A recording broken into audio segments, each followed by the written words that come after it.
Good morning, my dear students. This is our Balaji sir. Welcome to ABN and PRR College of Science, Kovoru online classes. Chemistry first year, first semester, paper 1 లో మనం ఇప్పుడు unit 5 start చేస్తున్నామండి.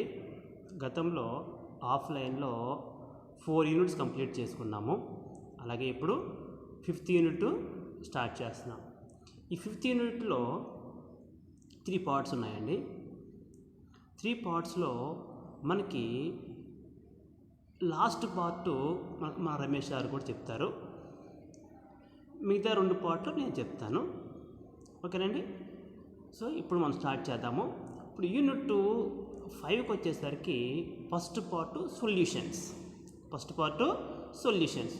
Okay, అసలు solutions అంటే ఏంటి, దానికి సంబంధించిన కొంత ఇంట్రడక్షన్ చూసిన తర్వాత రిమైనింగ్ యూనిట్స్ మళ్ళీ మన టాపిక్ మనం డిస్కస్ చేద్దామండి. Solutions. A solutions may be defined as a homogeneous mixture of two or more substances.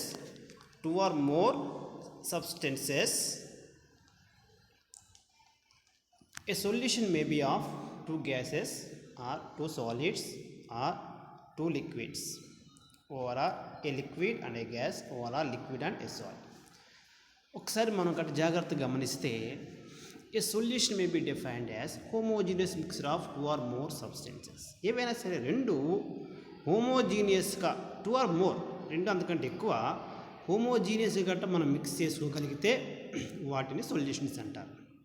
అయితే ఇక్కడ ఏవైతే 2 గ్యాసెస్ని మిక్స్ చేసినా సొల్యూషన్ అనొచ్చు, ఏవైతే 2 సాలిడ్స్ని మిక్స్ చేసినా సొల్యూషన్ అనొచ్చు, ఏవైతే 2 లిక్విడ్స్ని మిక్స్ చేసినా కూడా సొల్యూషన్ అనొచ్చు.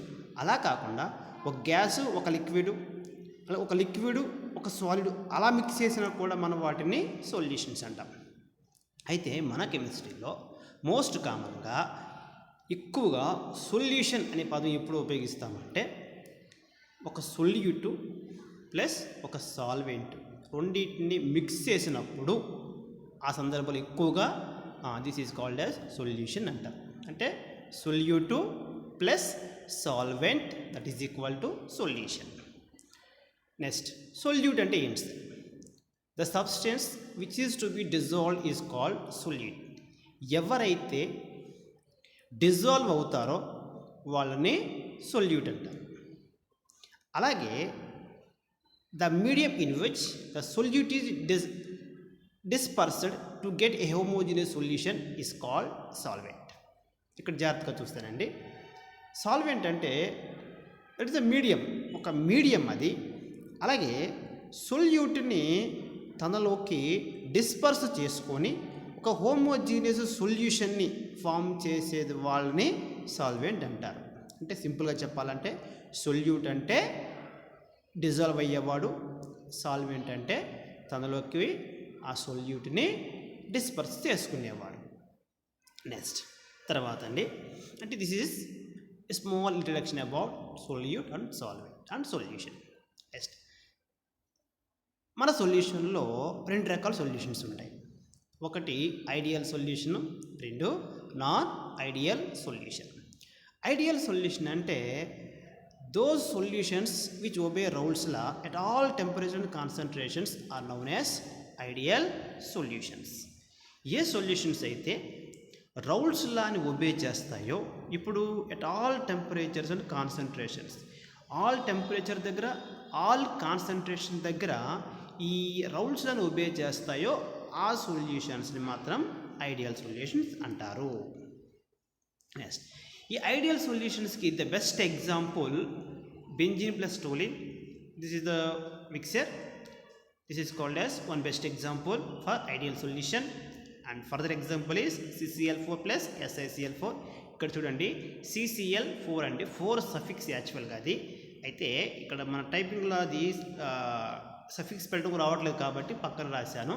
CCl4 ప్లస్ SiCl4 అనమాట. Okay, next another example ethyl bromide plus ethyl chloride etcetera. ఇటువంటి సొల్యూషన్స్ని ఏమంటారంటే ఐడియల్ సొల్యూషన్స్ అంటారు. ఇంకా ఐడియల్ సొల్యూషన్స్ అంటే రౌల్స్ లాని ఒబే చేసేవి. ఈ రౌల్స్ లా అంటే ఏంటండి అంటే కింద ఉందమ్మా. ఆ రౌల్స్ లా అనేది the relative lowering of vapor pressure of the dilute solutions is equal to mole fraction of the solute present in the solution. ఇది గతంలో ఉండేది, ఇప్పుడు లేదు మనకి. ఆ లా ఏంటంటే the relative lowering of vapour pressure of the dilute solution. ఆ relative lowering of the vapour pressure అనేది that is equal to mole fraction of the solute. మన సొల్యూషన్లో ఉండేటువంటి సొల్యూట్ యొక్క మోల్ ఫ్రాక్షన్కి ఈక్వల్గా ఉంటే కనుక దాన్ని రౌల్స్లా అంటారండి. నెక్స్ట్ నాన్ ఐడియల్ సొల్యూషన్ కనుక చూస్తే those solutions which do not obey the Raoult's law at all temperature and concentrations are known as non-ideal solutions. ORR another name is there real solutions. ఏ solutions అయితే Raoult's అని obey చేయవో అటువంటి సొల్యూషన్స్ని ఏమంటారంటే non ideal solutions అంటారు. ఓకేనండి. Examples చూస్తే acetone plus benzene ఈ రెండు కలిపి ఒక సొల్యూషన్ అనమాట. ఎసిటోన్ ప్లస్ ఎథైల్ ఆల్కహాల్ ఈ రెండు కలిపి ఒక సొల్యూషన్ అనమాట. అలాగే H2SO4 ప్లస్ H2 ఈ రెండు కలిపి ఒక సొల్యూషన్ అనమాట. సో వీటిని ఈ సొల్యూషన్స్ ఏమంటారంటే నాన్ ఐడియల్ సొల్యూషన్స్ అంటారు. కారణం ఏంటంటే ఏమి కాదు, ఇవి రౌల్స్ లాని ఒబే చేయవు. ఓకేనండి. ఒబే చేస్తే ఐడియల్ సొల్యూషన్స్, ఒబే చేయకపోతే నాన్ ఐడియల్ సొల్యూషన్స్. నెక్స్ట్ అండి, ఇకపోతే this is about a small introduction. మన టాపిక్కి వెళ్దాము. మన టాపిక్ పేరు ఏంటంటే azeotropic mixtures. This is our first topic in our syllabus. ఇది మన మొదటి టాపిక్ అండి, ఎజోట్రోపిక్ మిక్చర్స్. ఎజోట్రోపిక్ మిక్చర్స్ అంటే ఏంటి? సో ఎజోట్రోపిక్ మిక్చర్స్ ఉన్నాయి, జియోట్రోపిక్ మిక్చర్స్ ఉన్నాయి. అక్కడ ఏ తీసేస్తే జియోట్రోపిక్ మిక్చర్స్ అంటారు. సో ఇంత ఎజోట్రోపిక్ మిక్చర్స్ అంటే ఏ mixture of two liquids which boils at constant temperature. ఏవైనా ఒక మిక్చర్ ఆఫ్ లిక్విడ్స్ తీసుకొని వాటిని ఒక కాన్స్టెంట్ టెంపరేచర్ దాకా నేను హీట్ చేస్తున్నాను. హీట్ చేసినప్పుడు అండ్ సో డిస్టిలేషన్ చేసినప్పుడు over completely at the same temperature without change in the composition is known as azeotropic mixture. Without change in the composition. So this is the most important word అండి. ఏం లేదండి, ఏదైనా ఒక mixture తీసుకొని దాని boiling point వరకు నీ constant temperature దాకా హీట్ చేసినప్పుడు ఆ మిక్చర్ యొక్క కాంపోజిషన్లో ఎటువంటి మార్పు ఉండదు. Without change in the composition is known as azeotropic mixture. అంటే ఒకవేళ ఒక మిక్చర్ని తీసుకొని నేను కాన్స్టెంట్ టెంపరేచర్ దగ్గర హీట్ చేస్తే దాని యొక్క కాంపోజిషన్ మారిపోతూ ఉంటే వారినేమో జియోట్రోపిక్ అంటే, మన టాపిక్ ఏంటంటే వితౌట్ చేంజ్, ఆ కాంపోజిషన్లో ఎటువంటి మార్పు రాదు. హీట్ చేసినప్పటికీ కూడా, బాయిల్ చేసినప్పటికీ కూడా ఆ కాంపోజిషన్లో ఎటువంటి మార్పు ఉండదు. కాబట్టి వీటిని ఏమంటారంటే ఎజోట్రోపిక్ మిక్చర్ అంటారు. సో కాంపోజిషన్ అంటే ఏం కాదండి, ఏదైనా ఏ ప్రోడక్ట్కైనా సరే కాంపోజిషన్ ఉంటుంది. ఆ కాంపోజిషన్ అంటే ఏం లేదు, ఆ ప్రోడక్ట్లో ఏమేమి ఎలిమెంట్స్ ఉంటాయి, ఏమేమి కాంపౌండ్స్ ఉంటాయి, ప్లస్ వాటితో పాటుగా ఆ కాంపౌండ్స్ ఎంతెంత పర్సంటేజ్ ఉంటాయో రెండింటిని కలిపి చెప్పడాన్ని కాంపోజిషన్ అంటారు. ఎవరెవరు ఉంటారు, వాళ్ళు ఎంతెంత పర్సంటేజ్ ఉంటారు, అది రెండింటిని కలిపి చెప్పడాన్ని కాంపోజిషన్ అంటారు. ఓకే, ఈ టాపిక్లో అటువంటి ఏ ప్రోడక్ట్నైనా సరే మనం గట్ట డిస్టిలేషన్ చేసినా, బాయిల్ చేసినా సరే చేస్తే వాటి కాంపోజిషన్లో ఎటువంటి మార్పు లేకపోతే ఎజోట్రోపిక్ మిక్చర్స్. ఒకవేళ కాంపోజిషన్లో ఏదైనా మార్పు గట్ట వస్తే ఓకేనండి, అవి జియోట్రోపిక్ మిక్చర్స్ అంటారు. Okay, next point. Although ezotropic mixtures boils at constant temperature and distilled water without changing the composition at any given pressure. Constant temperature దగ్గరే కాదు, at any given pressure, A pressure దగ్గరైనా కూడా మనం వాటిని distillation చేసినప్పుడు కానీ boil చేసినప్పుడు కానీ వాటి కాంపోజిషన్లో ఎటువంటి చేంజ్ ఏమీ రాదు. కాబట్టి వాటిని ఎజోట్రోపిక్ మిక్చర్స్ అంటారండి. కొన్ని ఎగ్జాంపుల్స్ ఉన్నాయి. Example number 1, 28% water plus 72% chloroform తీసుకుంటే వాటికి బాయిలింగ్ పాయింట్ వచ్చేసి 56.12 degrees సెంటిగ్రేడ్. అంటే ఈ 56.12 degrees సెంటిగ్రేడ్ దగ్గర వరకు మనం కాన్స్టెంట్ టెంపరేచర్ బాయిల్ చేస్తే వాటి కాంపోజిషన్లో ఎటువంటి మార్పు ఉండదు. సెకండ్ ఎగ్జాంపుల్ అండి, ఇది మన సిలబస్లో ఉన్న example. 4% of water plus 96% of ethyl alcohol. ఈ రెండింటిని కలిపితే మనం ఏమంటామంటే మిక్సర్ అంటాం, సొల్యూషన్ అంటాం.